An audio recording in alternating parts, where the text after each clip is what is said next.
All right. Hi there. Thank you for joining me. It is now 4 o'clock Pacific time. It is time to start the presentation. So if you're not joining me live, which I'm sure you are not right now, we'll just let a couple other people that are joining me live hop on right now. If you are not joining me live, you're watching the replay, grab some pen and paper, something to write with, a drink, something. Hello there, everybody. Welcome. We're letting some people hop on here as we go live for the presentation. I know I don't think you can see me right now. I tried some different screen sharing choices that we have. Hello, Kelsa, my wife. Hello. You cannot see me, correct? Hi, Shanna.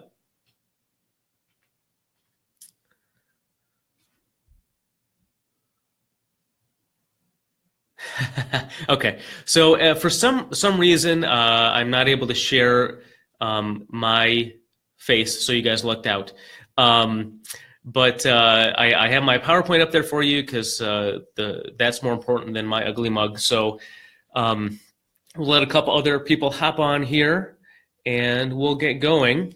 But unfortunately, my camera isn't sharing myself and the presentation at the same time. So in the meantime, while we're letting people hop on, I want to share with you, if you have not gotten it yet, I did leave it in the Facebook group, but I'm going to be sharing a link here in a second that will be the companion worksheet that goes along with this presentation. So grab that.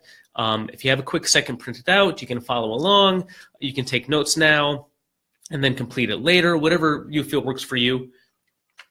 If you don't have it yet, excuse me, and also I apologize, just having a rough day. I'm also have a little bit of a cold, so I'm dealing with that, but it looks like more and more people are hopping on here. So hello, everybody. Thank you for joining us. We're letting a couple other people hop on so they can join me live.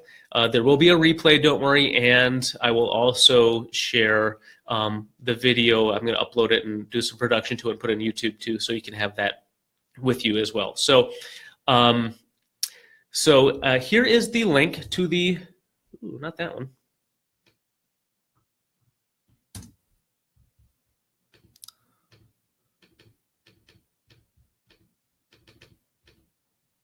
This one, hopefully. That one. Okay, so I just shared the link to the worksheet. So go ahead and take a second to grab that. Get it up on your screen, print it quickly if you have to. We won't go through it quite yet. It'll be towards the second half of the presentation, the workshop here.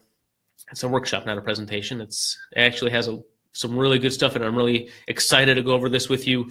And so today we're going to be talking about, the title of this presentation, this workshop is financial coaching actually your purpose in life?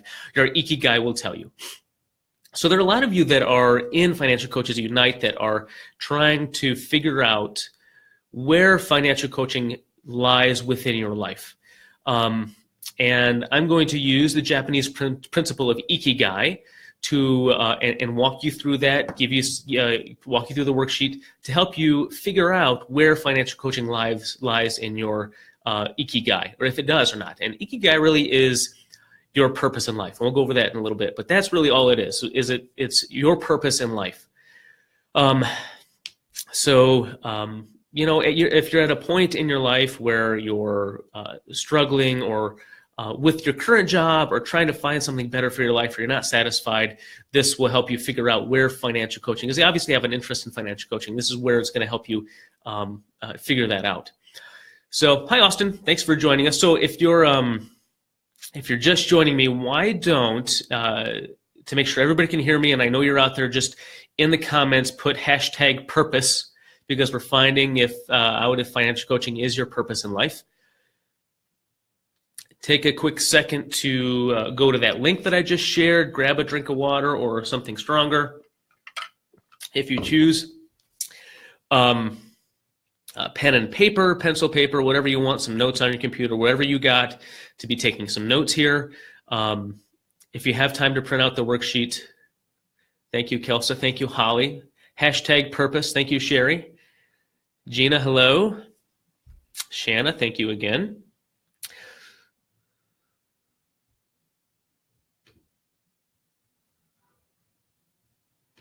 Perfect. Hi, Dorinda. Hi, Jacqueline. Hi, Kathy. All right. So if you do have any questions about anything as we go along here, please feel free to ask them in the comments as we go along. I'll try to get those answered. Thanks, Austin, Holly, Kevin, Anthony. Thank you. All right. So first of all, and then we'll get right into it. My name, for those of you who don't know, I'm Michael Dickey. I am, along with my wife, Kelsa, the administrator of Financial Coaches Unite, the Facebook group. I'm co-owner and director of corporate training and VP of marketing for Fiscal Fitness Phoenix. And so we're financial coaches. We do financial coaching, workshops, employee training, bill pay, DMM, all that kind of stuff. We've been in financial coaching for 10 years. My personal story is that I am not actually from a world of finance to begin with. My first half of my life was in athletic training and sports medicine. I was athletic trainer for a long time. I worked in physical therapy and outpatient physical therapy for almost 15 years. And I think the highlight of my career, and I was just talking about this with my wife, is that if I weren't married, and if I took a different path a long, long time ago and never met Kelsa, never got married, I would still be doing this because this is probably my Ikigai, but I was actually athletic trainer for the Harlem Globetrotters for a while, which you can see me with the guys there, and you can see that's me, 1, 2, 3, 4, 5, from the left, next to the guy in the black suit, the shorter guy with the bald spot in the back of his head, white pants, blue. That's me. That's on top of the Spectrum, the old Spectrum in Philadelphia, before they tore it down. So that's what I was doing, and that was fun. But I just couldn't handle the travel. I needed to get back to my wife, and it was great. It was good to do. So what I found is that I was the guy growing up that my financial experience was almost nothing, right? They don't teach finances in school anymore. And personal finance and budgeting, I never learned any of that. My education came from my mom the summer between senior year of high school and freshman year of college, and she showed me how to balance a checkbook. And that was all I got. So, and not for, her lack of trying or anything, but that's just all that was available to me. I grew up in a house where 2 teachers, but I never want for anything. But I don't think they overspent. They didn't really have any debt. My mom was just a very good frugal shopper, and I think my wife can attest to that. She's a good shopper. But I never really learned the life skills, the financial skills, the budgeting skills that we all here now know and now want to tell the world about. So over college, I struggled a little bit. In grad school, I definitely struggled because I didn't make pretty much any money because I was a graduate assistant and had a small stipend to cover my expense for a year. And I constantly was living with overdrafting my checking account, thinking that was normal. It's like, next time I get, I'll just take care of that later and ask my parents for money. And, it's just not the stuff that's okay. So long story short, over the time with living with my wife, we kind of refined our budget, made it better. I got better with my finances, and I got to a point where Kelsa had been a financial coach for 7-8 years, and she realized that I needed to help her, and so I took the step and immersed myself in the knowledge of financial coaching, just like a lot of you are. And here we are today. I left almost 3 years ago, and now I'm helping with the Fiscal Fitness and Financial Coach Academy. So enough about me. As far as our financial coaching business goes, we do individuals, couples, solopreneurs, DMM, financial wellness programs, which I'm the director of. We do workshops, and then we do Financial Coach Academy, which is our, I think everybody here has kind of seen that. I'm not going to talk about it ad nauseum because that's not what you're here for, but we have live workshop, live courses, online self-paced courses. We have this awesome financial coaching symposium coming up in April of next year. We're live in Gilbert, Arizona. And then our monthly Mastermind Financial Coaches Roundtable. So I want to start with a quote and a drink of water here from Mark Twain. And I think he's one of, I look at a lot of his quotes and they're always awesome. So if you just Google Mark Twain quotes and you'll find something that'll make you smile and make you think at the same time. But he says the two most important days in your life are the day you were born and the day you find out why. And I really feel that with a lot of you where your journey are, you probably know you're getting to the direction to find out why you were born, but I think that this is going to help you take that next step. So, ask yourself, and you're probably here because you are interested in a financial coaching career, but why? Why are you being drawn to financial coaching? Is it because it's been a passion of yours for a long time? Maybe thinking about it as a part-time job, moving to a career is because you're burnt out at your current job or you're unfulfilled at your current job. You want a bigger purpose in your life to help the world. You want to help people in general. You want to follow your passion. You want to make money doing what you love, which is a big one for a lot of people, and for the right reasons, right? You want to make money for the right reasons, helping people. You're good at personal finances or have made big progress on your own and want to teach others what you've learned along the way, the freedom that you felt. You might be getting to a point where your current job is not sustainable. You're just to the point where I just can't handle being here anymore. And you feel like that's not what you want to do with your life. You're looking for, a second career, a new career. And when you start to feel this, you start to look to fulfill those needs that you're missing. And you might try various careers, different ideas, things that pop up. And what happens is that typically you blindly follow a passion. And you get discouraged because it doesn't really pan out, because it's not really fulfilling all of the needs in your life. So you can do something that makes you a lot of money, but isn't necessarily fulfilling to your life. And you might just be missing something you never really put your finger on, but you're making good money, but it's just you're not feeling that, meeting that calling that you feel deep inside your heart. And some people, we either it's ourselves or somebody that is constantly switching from side hustle to side hustle, or job to job, or selling something to the next. They're doing candles one day, and then next month they're doing Mary Kay, and then you're switching back and forth to these opportunities. But it's not their calling, and they're not fulfilling themselves, and it's not really what they want to do. It's just the shiny new thing. You can do something that fulfills your heart and helps the world and helps others, but doesn't pay well, and that's when you're really struggling. So that's great to have a calling to fulfill your heart and help the world and be good at it, but also, we need to make a living and make a living doing that. And there's avenues for that. I'm not saying you have to charge $1 million for your financial coaching, but we need to make a living. We need to pay our expenses and, put food on our table while we're helping people. So there's a lot of reasons why that passion just isn't really filling out. So, and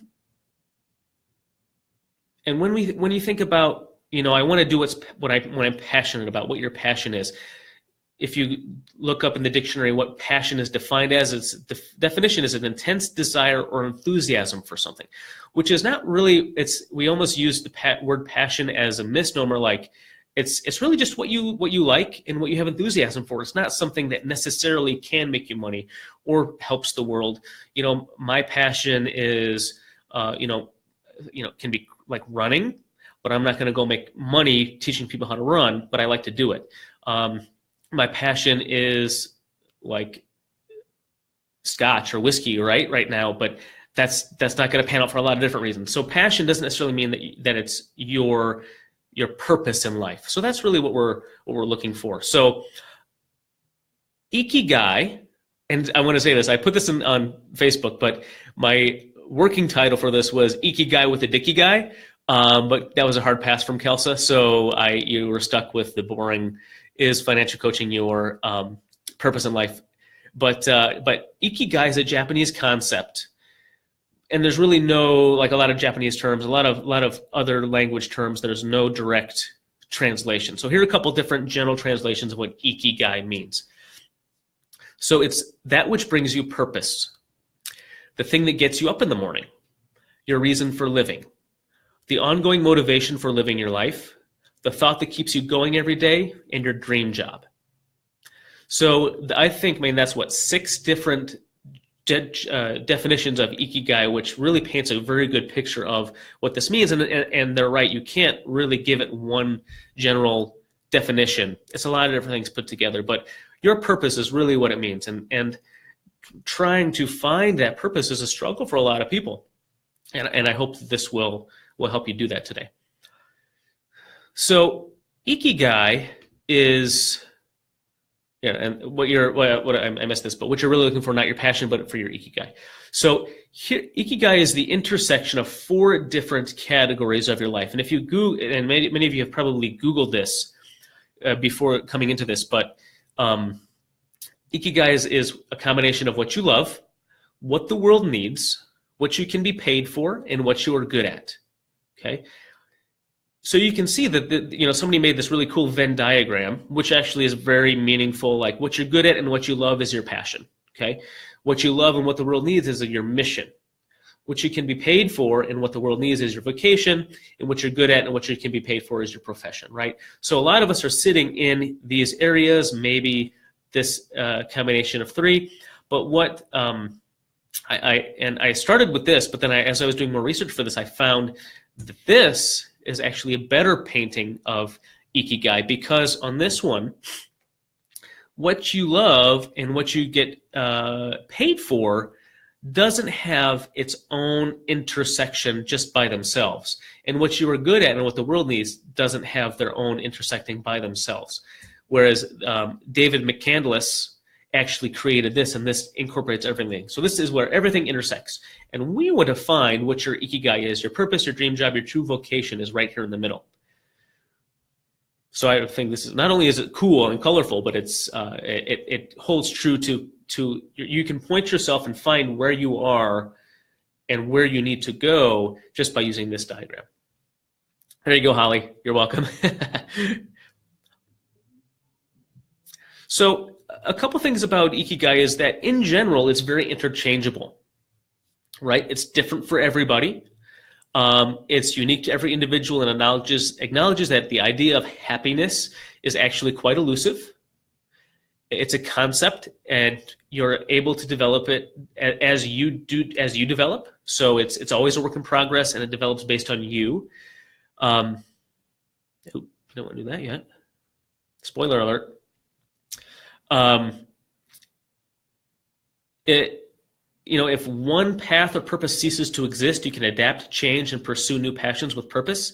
So your Ikigai makes room for this. And Kelsey and I were talking about this today. Like at some point in time, my Ikigai for a fraction of a second in my life was working with the Harlem Globetrotters. But, I did not love it because I wasn't able to spend time with my wife and my family, and my future family. So it was it was an opportunity for service. It was a good job. It was a passion. It was all those things. But and really I was seeking here where everything intersects. And so I wasn't right here. I was drifting away. But now, being able to do this with Financial Coach Academy and Physical Fitness, I think I truly have found my Ikigai, because what I've always found is that teaching people and educating people has been really what I'm good at and what I love to do. And I get paid to do it through this, and the world needs it because people need help with their finances. So it's kind of a perfect meld for me. So Ikigai doesn't really mean that you need to be happy all the time either. Rather it should be seen as a pathway to navigate the difficult times, leading you where you're ultimately like to be.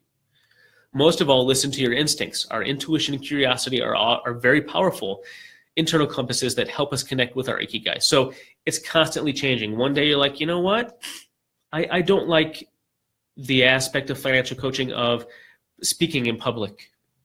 So I'm going to eliminate that, and that's going to get you closer to your Ikigai. Or maybe, what I really like to do is teach employees about their finances. I really don't like the one-to-one coaching. So, it's always fluid and changeable, and using something like this and going through this every couple of years is going to help redirect you so that you find that happiness for your purpose. All right, so this is what I'm really excited about. So some examples it's very easy to, simple to find your Ikigai, not easy, right? So here are some examples of people that have actually found their Ikigai. So the first one that you saw the spoiler of is Hiro Ono. So Hiro is from Hiro Dreams of Sushi. Has anybody seen this movie? Let me know if you've seen this movie because it's awesome. It's on Netflix.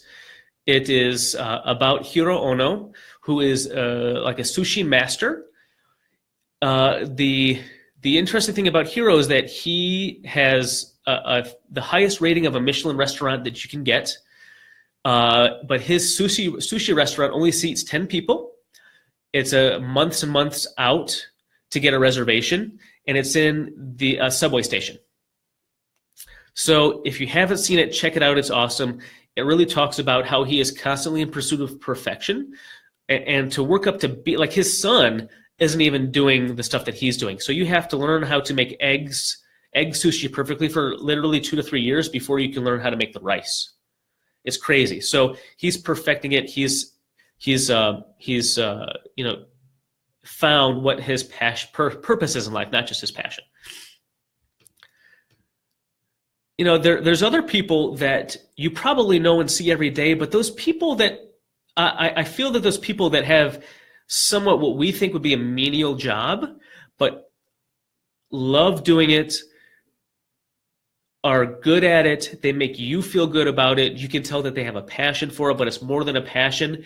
That greeter at Walmart that everybody loves to talk to, the waitress that has great service no matter what time, where you go, when you go, it's that same waitress that helps you out, is good. And then there's this guy who his name is Derek. And for the people that are around the Phoenix area who have been to a sporting event in Phoenix know him because he is the lemonade guy at the sporting events. And he's been voted the Major League Baseball's vendor of the year multiple times. That's right. And his tagline is lemonade, lemonade like Nana made, or chocolate chip cookies. So he always does something fun. He loves what he does. People love him. He's happy. He makes money doing it. So I feel like in some degree he's found his Ikigai. Mohammed Bazik is a man in California who is a foster parent and only is a foster parent for terminally ill children, which barely anybody does. But he's found that this is his calling in life. This is his purpose in life, is to help these, I hope I don't cry, but help these terminally ill foster kids, through their transition in life. So it's just a model for all of us, but it's just an amazing man. Steve Jobs found his Ikigai. He's not only technology genius, but really what he was he was a lover, and his purpose was for good craftsmanship first and foremost. And Apple and Pixar were the medium for that passion and purpose in his life. And finally, these are our clients, Joe and Sean. I don't know if you can see my mouse, but right there. And they, I feel that they have finally found their Ikigai. Joe is a pharmacist, and they came to us so stressed about money that she would cry every night. They had a lot of debt from, a lot of things, school debt, student loan debt, all that kind of stuff, stressed about it. Sean worked in restaurants management a long time. He's a trained chef in restaurant management. He's trained in that kind of stuff, but he's working in jobs in restaurant management that he hated because of the money. And so we helped them find their Ikigai. And what they did over the course of us helping them for almost 5 years as clients is that he was finally able to open 2 years ago his own bottle shop and tap room, which is doing amazingly well. And they're in that right there. And Joe, in the past literally 2 months, was able to leave her job as a pharmacist to help Sean with the business. So they have finally found their Ikigai. So not only is it something that you can find, and hopefully it's going to be financial coaching, but this is something you can help your clients find themselves.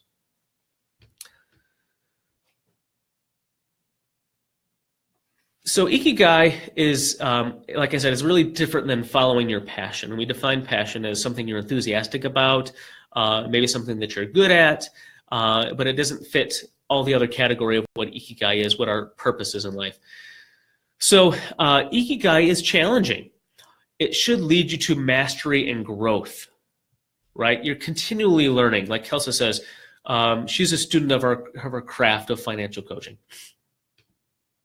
It's your choice. You feel a certain degree of autonomy and freedom pursuing your Ikigai. You're not listening to other people because it's yours. It's not something that drains you. It is something that you look forward to doing and that you find emotionally and spiritually energizing as well. It's not invisible, internal, or something that you think about. It's something that you do, a behavior that you engage in that you find fulfilling. Very interesting, right? It involves a commitment of time and belief, perhaps to a particular cause, skill, trait, or group of people. Getting closer, right? It boosts your well-being. Ikigai is associated with positive relationships and good health. It gives you more energy than it takes away. There's been really interesting studies with people of Okinawa, which is where this kind of concept of Ikigai started from, that they are some of the most healthy people in the world, and their health organization of Japan did a survey. I think it was 100 some questions of their older people that are in good health, and really one of the main things that held common throughout all these people that were in good health and old in good health were that they had really found their purpose in life. So it's an interesting thing because it makes us healthy when you find inside the integrity of your Ikigai. Other people may not understand your Ikigai, and that's okay. If people are doubting you or not supportive or they just don't understand why do you want to help people with their money? Isn't that something that just reading a book can do? Or shouldn't people just be good? Suck it up. They don't understand what financial coaching really is and the value and the purpose that it gives you. And that's okay. That it's not their Ikigai, it's your Ikigai. So know that it's coming from here.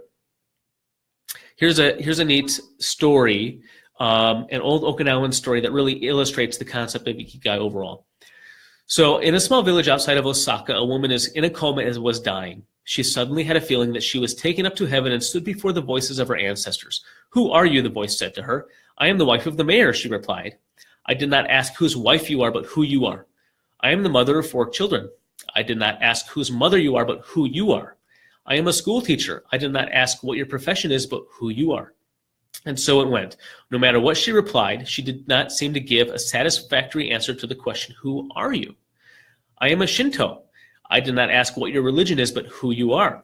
"I am the one who wakes up each day to care for my family and nurture the young minds of the children at my school." She passed the examination and was sent back to Earth. The next morning, she woke at sunrise, feeling a deep sense of meaning and purpose. She tended to her children's lunches and planned fun lessons for her students that day. The woman had discovered her Ikigai. So it can be very simple. It can be a simple thing. It doesn't have to be complex. It's hers. It's what defines you as a person. And I think that's a very powerful thing. It's not something that you're working towards. It's something that you do. A journey rather than a destination. It may even be striving for perfection, and it's actually an impossible task to really find it, but you're always striving for it.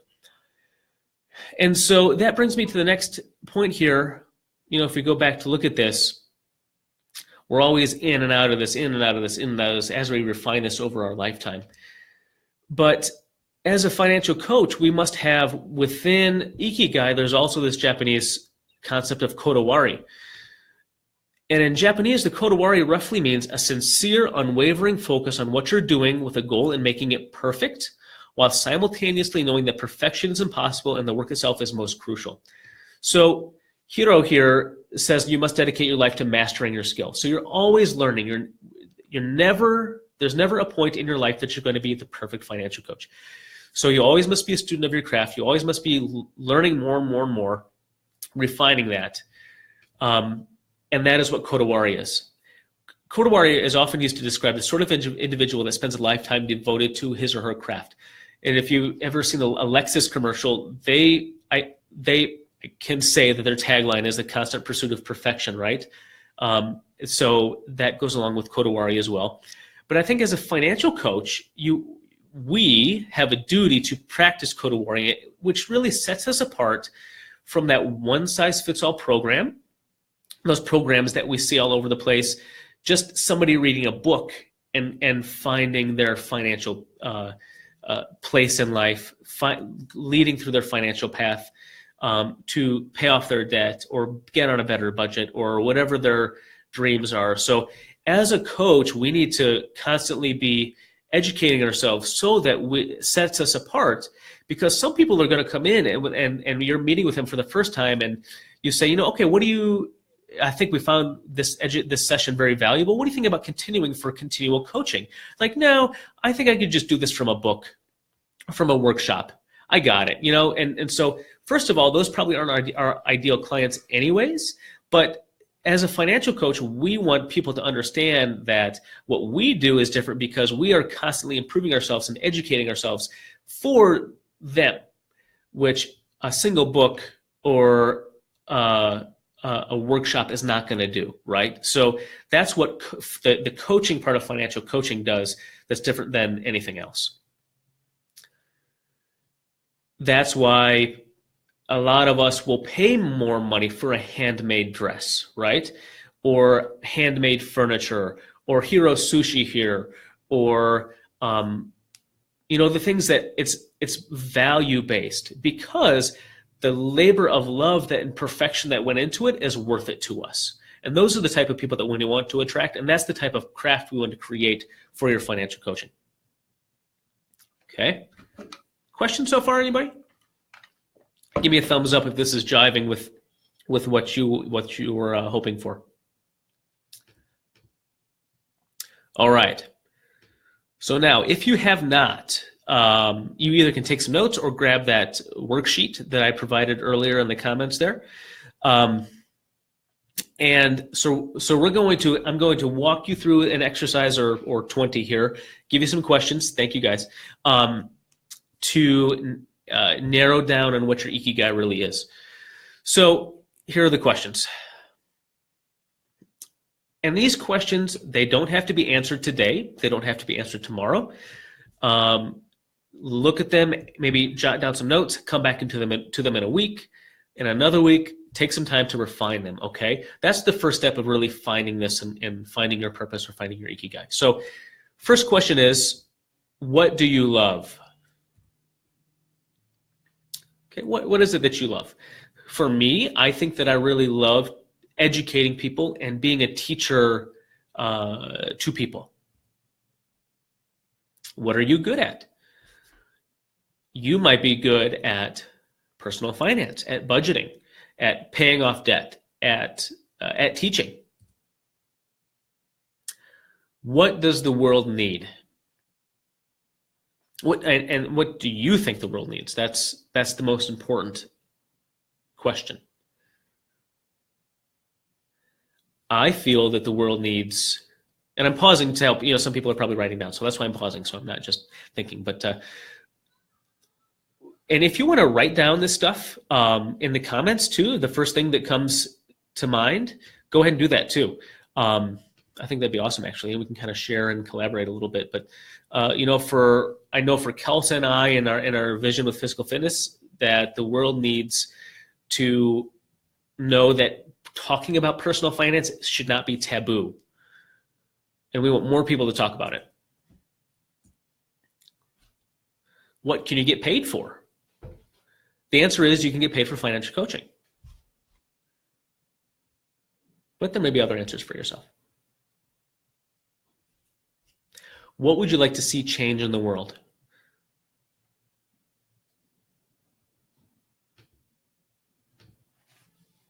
More questions. What in your life as it is now makes you happy? And this doesn't don't think about this as just purely related to financial coaching, but what makes you happy? Is it spending time with your kids? Is it travel? Is it what you're going to ask this later, but what's get you out of bed in the morning? What makes you happy?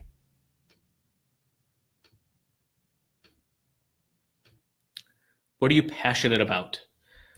So a piece of the puzzle is passion. What are you passionate about? You might be passionate about yoga. You might be passionate about whiskey. With what medium can you express this passion? So, is your passion, personal finance, helping people get out of debt, budgeting, crunching numbers, geeking out over spreadsheets? What medium can you express that passion? Is it with one-on-one coaching? Is it with workshops? Is it with, creating a nonprofit to help the less fortunate that can't get this and pay for it themselves?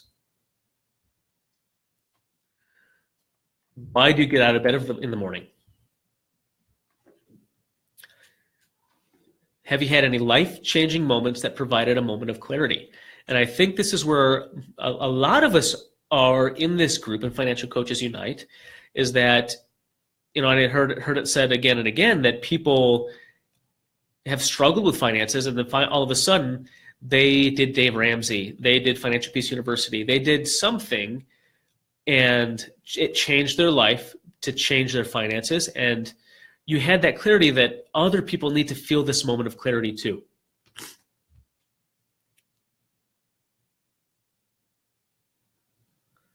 So Kelly asked, can you all help us determine our outline for the programs we want to offer? If you want to be a little more specific, Kelly, I can answer that a little bit better. But if you're talking about Financial Coach Academy, we definitely go over all crafting programs and that kind of stuff. And then Dr. Ann says, I love teaching, I'm good at it. Well, there you go. Perfect. You're on your way. What can you be best at? This is a good exercise. And then on the other side of that coin, what are you not best at? So for me, I am not best at being the CEO of our company. And I know that. I can be best at marketing, using tools, creating things. So you have to take what you're best at and what you're not best at, and what is outside of your zone of genius and what is in your zone of genius, to answer these questions too and really find your Ikigai.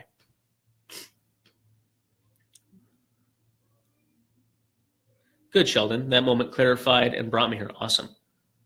And Kelsey said, that's why you married me. That's absolutely correct. So those are the questions, and on the worksheet, they're all in there with some space for you to fill that out. So take some time to get these answers. Take weeks. That's not gonna happen overnight. It's not gonna happen right now. But the next step, once you have the answers to those questions, is that I want you to start to look for patterns. Are there obvious intersections among these categories? Or are they kind of all over the place, right? If clear links aren't evident, don't worry, that's normal. The process will take time to work through the process itself. It's a process. It's financial coaching is a practice, right? Just like being a doctor, you practice, right? You're never perfect at it. Kodawari. Another interesting thing to do, it would be to ask your friends and family what your 3 best qualities are. Michael, you're a great teacher. You can break things down very easily for people so they learn easily. Another quality is that you're good at dad jokes. That kind of stuff.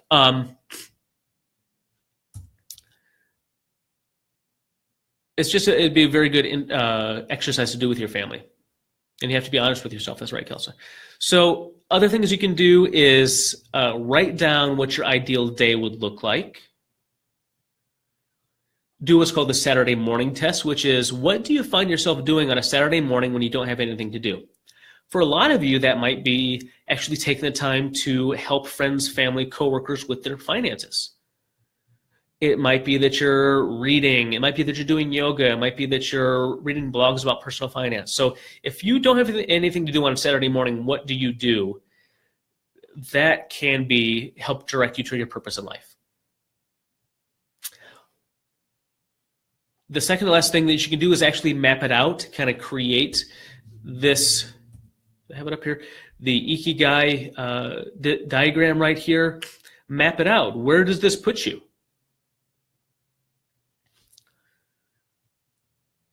And then finally, reflect on it and do a gut check.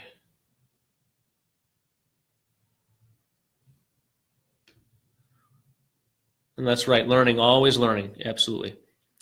So, you may or may not at this point have your Ikigai, but what I want to do now is now that you can have an idea what it is, help you get some clarity in where, not only within your Ikigai, but your financial coaching journey, where you are. And I really had an aha moment today, and I literally, like, light bulb moment, mind blown. As I was going through this and practicing, I was like, oh my gosh, some of you have probably seen this already, and it's very helpful. But this, what we work on, and this, our ascension pyramid of financial coaching, is literally honing into your Ikigai. So it's a very neat thing that we're going to go through right now. So what this is going to do, this is our clarity model for you to find out where you are in your financial coaching journey right now, help direct you towards your Ikigai, but also to help direct you to where you could be, what Ikigai might look like. So the first place that people start is, we call this category as a seed has been planted. This might be that you're thinking about making a change, trying something new, or just heard of financial coaching recently. Maybe you're still making good progress on your own personal financial journey, but you feel motivated to help people because you've seen a change in your life with getting your finances organized. You think that managing money is fun. You're getting to like to geek out on it a little bit. You've asked yourself if you need more knowledge on personal finances. You've wondered what people would say or think. At this stage, you don't know where to start as a financial coach, and since that can be really overwhelming if you're not careful and if you don't move and don't find the support and action-oriented guidance to move forward, you may just stay right where you are. So there's kind of a tipping point and a turning point where you're like, you know what, I think I could really do this financial coaching thing, but if you don't grab that tiger by the tail, it's never going to happen. At some point in time, you move past that and you're like, you know what, I'm going to start to actually do this. And we call this hobby time. And this is when you're helping family and friends, likely for free. You're in charge of your family's household budget. You've reached some huge personal financial goals. Maybe you've paid off a lot of debt or have saved a lot of money, which means you've learned some great personal finance strategies to get out of debt, save more, budget better, etc. Maybe you've attended some financial training, or you find yourself reading blogs, books, or listening to podcasts or money-related topics. So Gina already knows you're at a seed has been planted. That's great. That's a great place to start. So, you know, maybe you've done Financial Peace University. Maybe you have read some Dave Ramsey books. Maybe you've done some other financial coaching programs, not coaching programs, but maybe you've been coached before. You know, we've had quite a few of our own clients, former clients, go through our Financial Coach Academy because they were literally at the seed has been planted, and now they're moving from part-time to full-time, and it's just awesome. You want to make the step to starting a financial career in financial coaching so you can help more people. You've gotten a taste of what it's like to see people get results after you help them, and you're thinking you'd like to experience more of that. This is a challenging category because you're not sure how to transition from hobby to a business. And you're nervous about asking for money from friends. That's a big part of it, money as well, right? Because we know that you can get paid to do this, but you're not making money because it's awkward to ask people for money and you haven't quite figured out how. And chances are you're really busy too. So you also have a life to live. You have a job. You have a career. One final challenge of the stage is that you're likely not identifying yourself as a financial coach because it feels like something you're just dabbling in or doing it for fun at this point. And we call that imposter syndrome, right? You're like, I'm not really a financial coach yet, even though you are. I'm telling you that if you're doing this as a hobby, if you're helping people, you're a financial coach. No matter what you say you are, you're just not part-time or full-time yet. But you can call yourself a financial coach.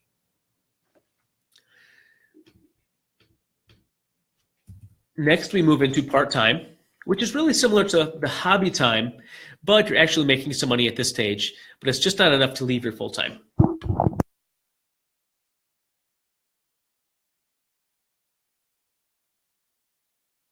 Excuse me, sorry about that. You may have helped some people who aren't in your immediate sphere of influence, and that felt exciting. So it's not just family and friends anymore. Maybe it's a friend of a friend that you're actually helped because they said that you helped them and then they referred you to them.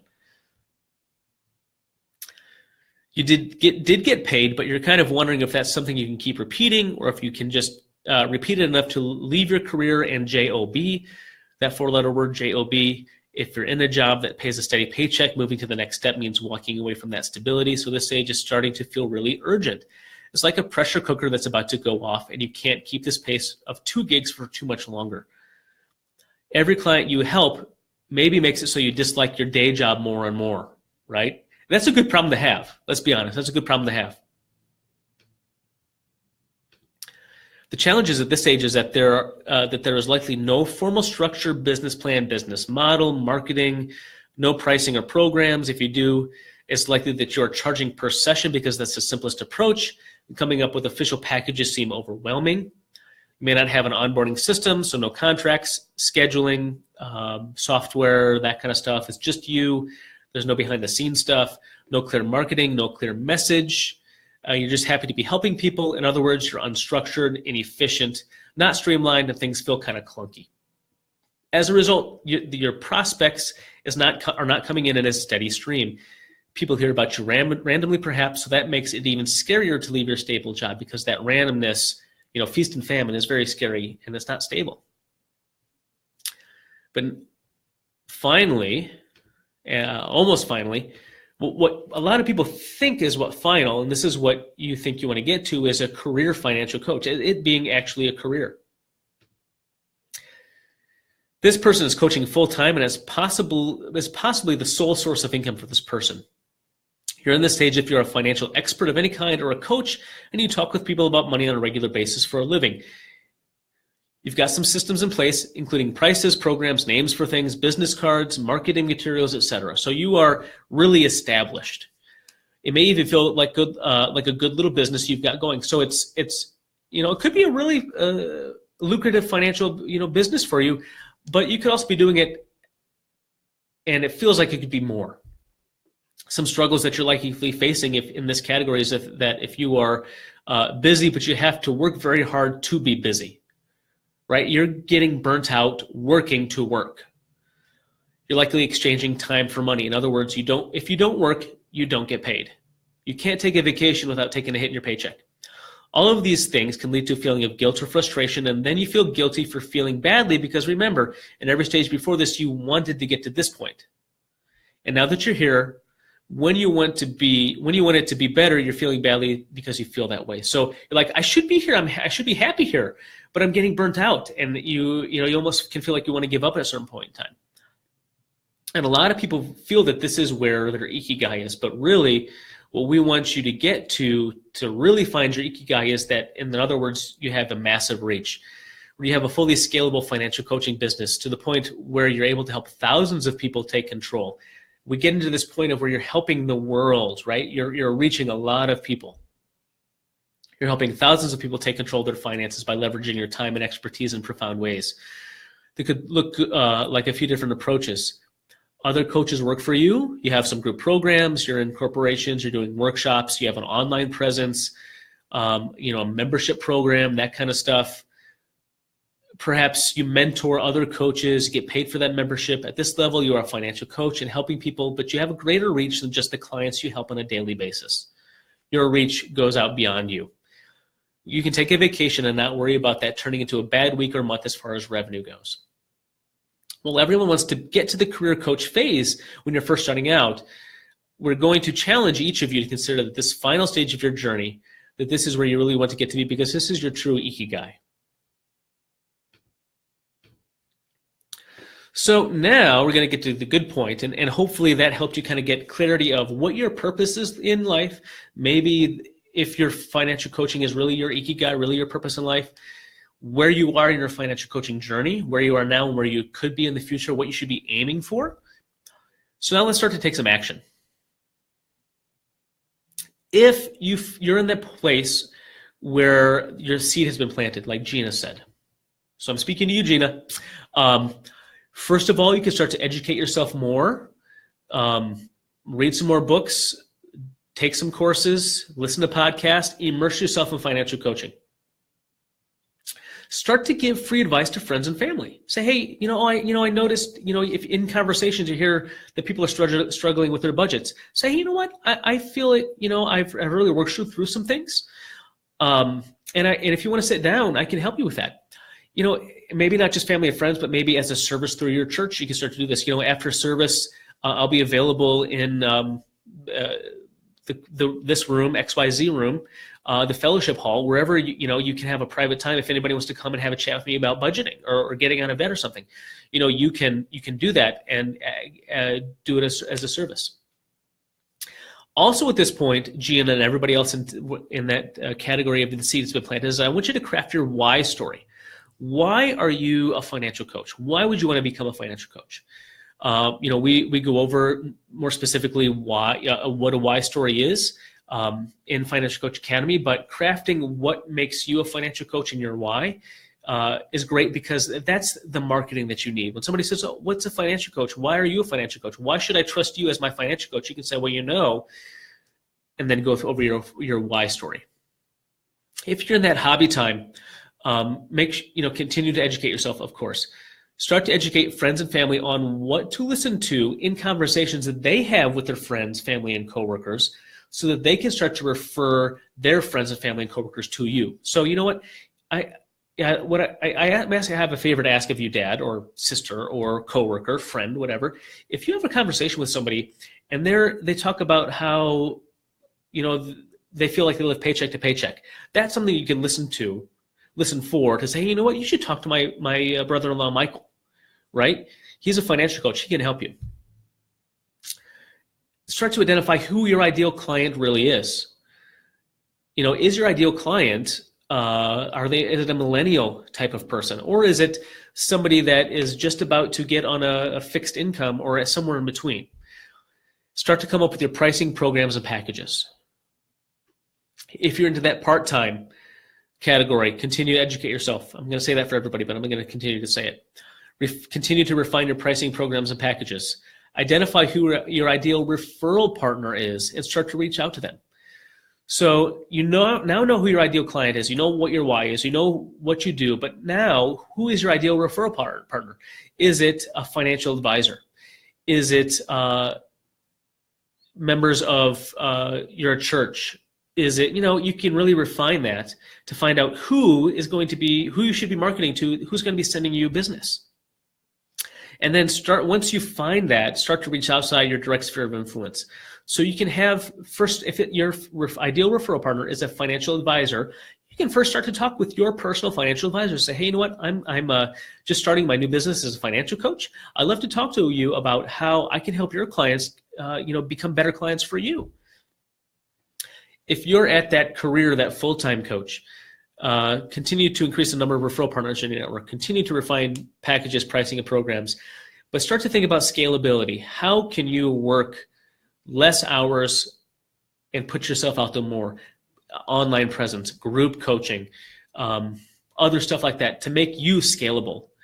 Maybe hiring more coaches, hiring somebody to take some of the weight off of your shoulders. Think about how you can help as many people as possible. And then if you're in that massive reach category, if you've scaled, you're helping thousands of people because you're helping, other people help other people. Does that make sense? Continue to refine and continue to educate, continue that Kodawari.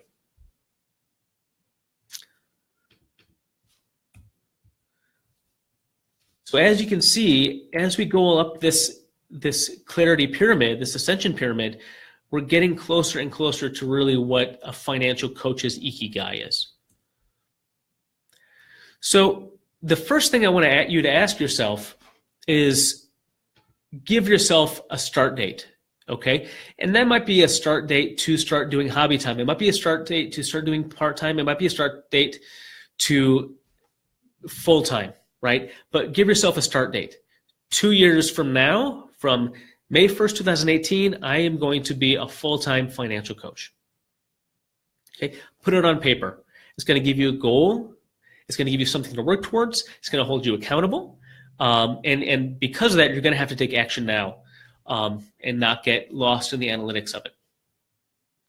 Think about how much money you need to start saving to cover if you are going to be going full-time. So, Kelsa has told the story many, many times, but when she started her full-time financial coaching business 10 years ago, we said we'd give it 6 months.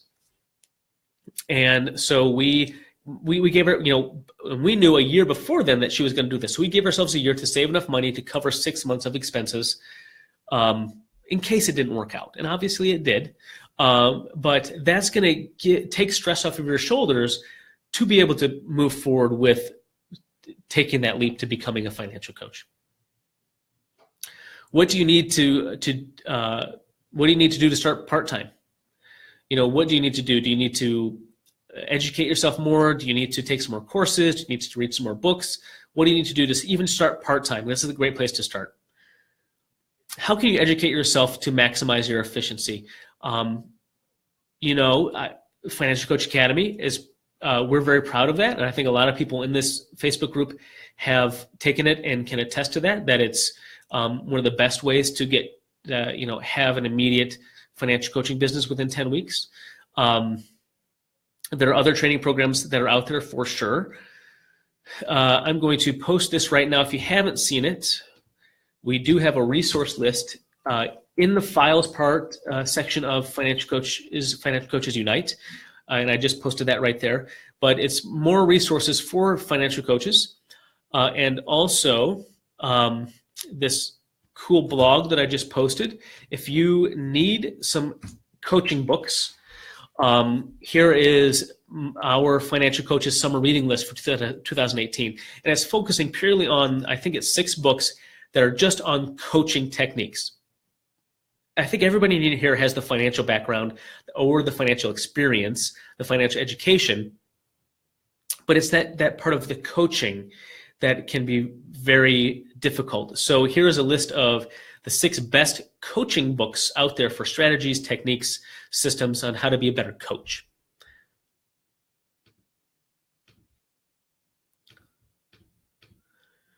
So you have to ask yourself, what kind of support do you have, right?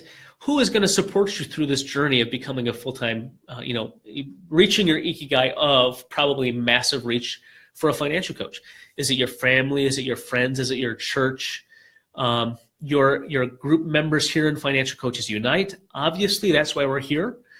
Kelsey and I and everybody else here are here to support you. Is it taking something like Financial Coach Academy or the other financial coach training courses that are out there?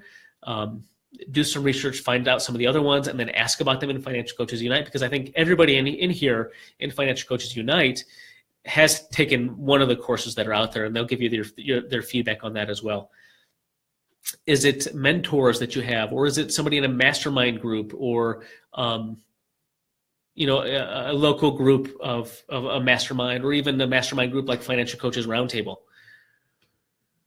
That was just the first session was today, so that's something that we're really proud of too. So what kind of support do you have? Start with family and friends, and then work your way up to a bigger reach. There's, like I said, we're really proud of Financial Coach Academy, and that resource is out there for you. So I hope that this has really kind of laid a foundation of, one, finding out what your purpose in life is, what your Ikigai is, if it is financial coaching, where financial coaching can lead you as far as not only meeting a passion, but meeting your financial needs and your greater purpose in life. What the steps of financial coaching can be, starting out as, is financial coaching for me, to helping family and friends, to helping people, but actually getting paid for it, full-time, and then massive reach. So hopefully you know where your next steps should be. And I'm going to finish with this quote, and we made it perfectly within an hour. So, but Ralph Waldo Emerson said that the purpose of life is not to be happy. It is to be useful, to be honorable, to be compassionate, and to have it make some difference that you have lived and lived well. So thank you for joining me today. Does anybody have any questions that I can answer, either about, maybe you came in a little bit late, what is Ikigai, what is Kodawari, questions about Financial Coach Academy, about Roundtable, anything? Be happy to answer those. But if not, we'll see you within the group, and I'll just hang out for a little bit. But thank you guys for joining me. It's been a pleasure.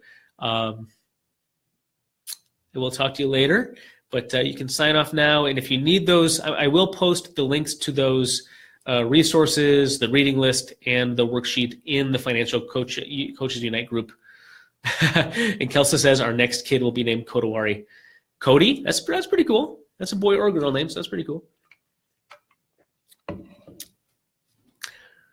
Austin, where can we find the Ikigai diagram? Very good question. It is in that worksheet, but I will just share that the image within Financial Coaches Unite as well. Thank you, Shannon. It's been a pleasure. Appreciate it.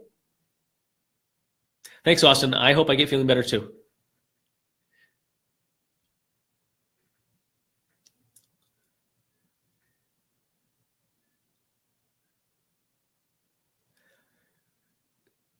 The mastermind is ongoing, so you can start right now, and it just goes on a year from the date that you start. So you can PM Kelsa about that. Yeah, I'm sorry, I sound nasally, gross. Sorry. So Shanna, you can PM Kelsa about that to sign up for the mastermind or find more information about it. But it's financialcoachacademy.com, and then in one of the drop downs you can find out more about that. But it's ongoing, so you don't have to wait for the next round to start. It's just that there are different times that are ongoing depending on which time works best for you.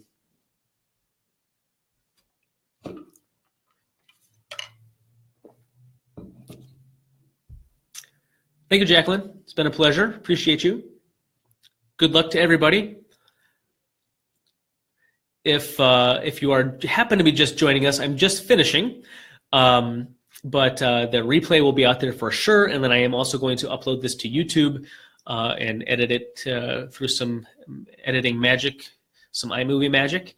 But I do have a couple downloads and links that I will be sharing within Financial Coaches Unite as well.